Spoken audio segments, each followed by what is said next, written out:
How to add songs on the Instagram bio. Hello everyone, it's me Smile here. Make sure that you have installed and updated your Instagram to its latest version, because this might somehow show you a problem of missing some features, and adding songs to your Instagram is a very new feature. So make sure that you have updated it. Go on the message icon and go on note.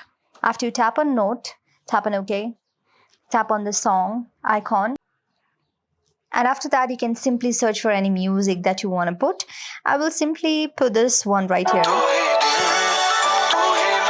Okay, so let's make the music very low so that it won't disturb our video. So if I want to put this one song right here, just you can select any part of the song right here and tap on the click button, right button, and share it. This is how you can post a song on your Instagram note. You can see right here that the music is already playing on my note. So yes, this is how you do it. I hope you like the video. If you like the video, then please hit on the like button, subscribe for more videos like this. And if you have any suggestions or comments, then please comment on the comment section. This is all for today. See you on the next video.